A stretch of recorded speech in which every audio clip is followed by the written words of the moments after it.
नमस्कार दोस्तों, विशाल एपिक्स में मैं डॉक्टर विशाल शिवरे आप सभी का सहृदय से स्वागत करता हूं। दोस्तों, मैं बात कर रहा था द्रोणपुत्र अश्वत्थामा जी की, वह महान योद्धा, वह महायोगी, जिसके विषय में मैंने आपको बहुत विस्तार से लास्ट वीडियो में बताया। मैंने बताया लास्ट वीडियो में आपको कि किस तरह से अश्वत्थामा जी की उत्पत्ति हुई। सप्त चिरंजीवियों में उनका स्थान सबसे प्रथम आता है और वो एक रुद्र अवतार हैं। कैसे उनके महाभारत में प्रादुर्भाव हुआ, आज मैं उसका भाग 2 बनाने जा रहा हूँ। अगर आपने मेरा लास्ट वीडियो नहीं देखा हो तो आप कृपया करके वो वीडियो देखें। तो दोस्तों, हम आज उनकी उत्पत्ति से लेकर बचपन की पूरी गतिविधियों को जो उनके संग घटित हुआ वो आज मैं आपके सामने बताऊँगा। तो आप ध्यान से सुनिए, वो महाभारत का उस महान योद्धा के विषय में। तो दोस्तों, अश्वत्थामा जी की जब उत्पत्ति हुई तो द्रोणाचार्य जी ने बहुत सारी गौएं, लगभग 1,000 गौएं ब्राह्मणों को दान में दे दी। अश्वत्थामा जी जब बड़े हुए तब अश्वत्थामा जी के पिताजी के पास ना कोई गौ बची, ना कोई दान, ना कोई धन की, ना अधिक धन था उनके पास कि उससे उनका लालन पालन प्रॉपर हो सके। अश्वत्थामा जी अक्सर दूध के लिए लालायित रहते थे।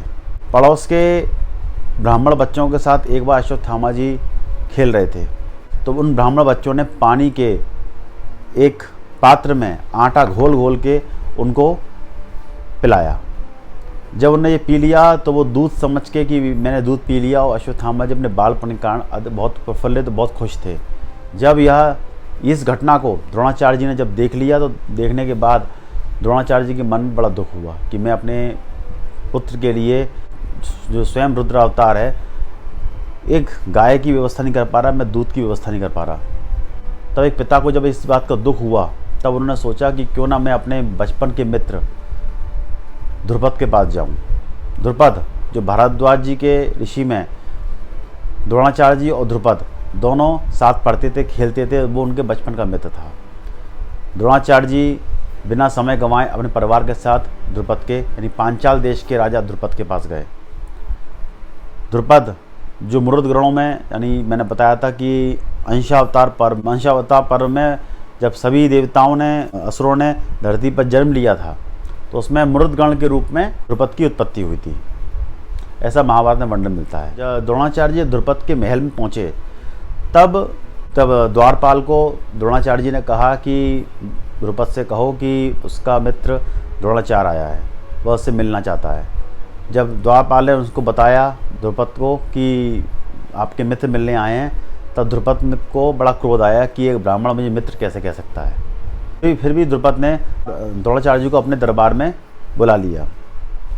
तब द्रोणाचार्य जी ने कहा कि मित्र, मेरी मदद करो।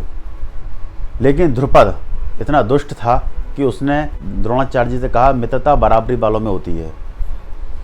तुम एक गरीब ब्राह्मण और एक राजा, कैसे हमारी मित्रता हो सकती है?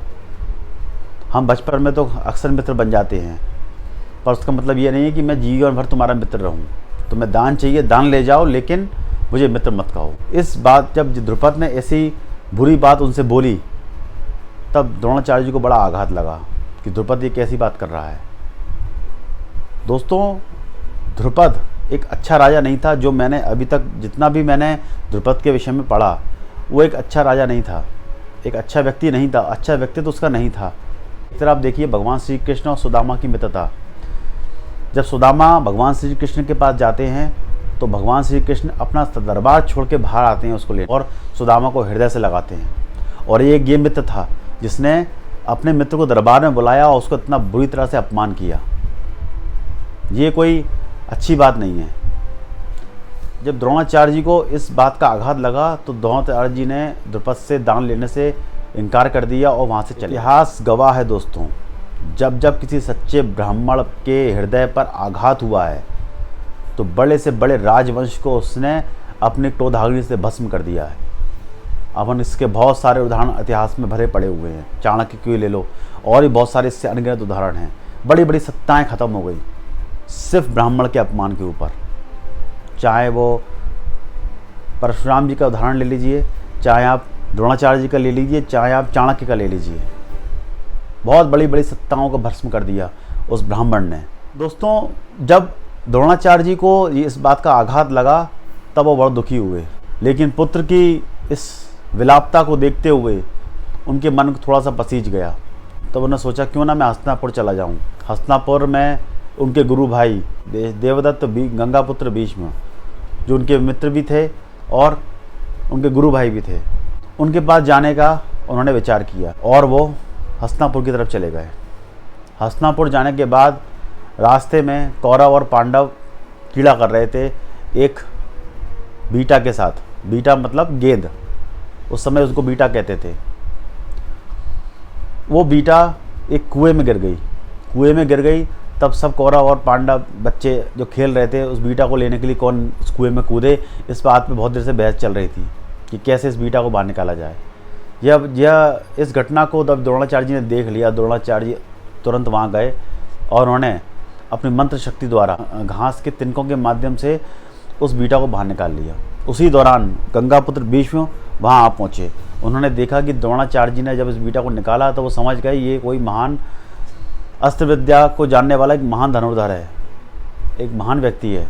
जब उन्होंने देखा तो वो आश्चर्यचकित हो गए, ये तो मेरे गुरु भाई द्रोणाचार्य हैं। तब द्रोणाचार्य जी से उनकी भेंट हुई और द्रोणाचार्य जी ने उनको द्रुपद के विषय में बताया कि द्रुपद ने मेरे से कितना अपमानपूर्ण व्यवहार किया। गंगापुत्र भीष्म जी ने द्रोणाचार्य जी को प्रस्ताव दिया, आप यहाँ पर कौरव और पांडवों को शिक्षा देना आरंभ कर दीजिए, अस्त्र विद्या सिखाना आरंभ कीजिए, क्योंकि बहुत समय से उनको कोई अच्छा श्रेष्ठ गुरु नहीं मिल रहा था अस्त्र विद्या के लिए। हालांकि कृपाचार्य वहाँ मौजूद थे लेकिन वो कुलगुरु के पद पर थे, लेकिन कोई भी श्रेष्ठ गुरु उनको नहीं मिल रहा था जो उनको राजमहल में ही शिक्षा दे सके। द्रोणाचार्य जी ने पितामह भीष्म का ये प्रस्ताव स्वीकार कर लिया और भीष्म पितामह ने वहाँ उनके लिए एक आश्रम बनवा दिया जिससे वो वहाँ पे कौरव और पांडवों की शिक्षा आरंभ कर सकें।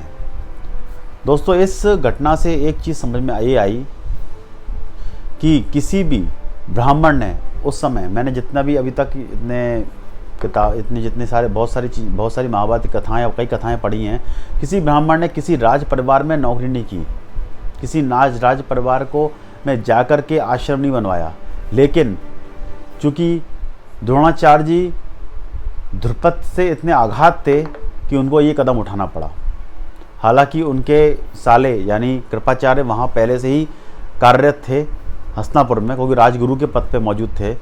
उनका वहाँ कार्य करने का सिर्फ यही उद्देश्य था कि क्योंकि शांतनु और भीष्म पितामह ने उनका पालन पोषण किया, जो अश्वत्थामा जी की माँ थी और अश्वत्थामा जी के मामा थे, और पालन पोषण ही हस्तिनापुर में उनको शांतनु और गंगापुत्र भीष्म ने किया। द्रोणाचार्य जी ने कौरवों पांडवों को शिक्षा देना आरंभ कर दिया और अश्वत्थामा जी भी साथ में उसी आश्रम में रहते थे। लेकिन अश्वत्थामा जी को वो उस समय अस्त्र विद्या में निपुण नहीं कर पा रहे थे, क्योंकि उन्होंने भीष्म पितामह को वचन दिया था कि मैं राज परिवार के अलावा किसी को यहाँ पे शिक्षा नहीं दूंगा। लेकिन चूँकि पिता तो पिता हैं और अश्वत्थामा जी की भी अस्त्र विद्या सीखने में बड़ी रुचि थी, तो उसके पश्चात उन्होंने कौरवों की शिक्षा का आरंभ किया। दोस्तों, इसके आगे की कथा मैं आपको अगले भाग में बताऊंगा और अगले भाग में मैं आपको बताऊंगा कि आखिर अश्वत्थामा जी ने क्यों दुर्योधन का साथ दिया, क्या कारण था अश्वत्थामा जी का पांडवों के पक्ष में ना रह करके कौरवों के पक्ष में आना, और बहुत सारी चीज़ें हैं जो आपको इस कथा के माध्यम से मैं क्लियर करने की कोशिश करूंगा। तो दोस्तों, और अगली कथा में आपको मैं एकलव्य और अश्वत्थामा जी के कुछ ऐसे प्रसंग हैं जो आपको ज़रूर बताऊंगा। तो दोस्तों, अगले भाग में मेरा इंतज़ार कीजिए। अगले भाग में मैं आपको आगे की कथा कंटिन्यू करूंगा। तब तक के लिए मुझे आज्ञा दीजिए, मैं इसी मंच पर फिर से आऊँगा। धन्यवाद।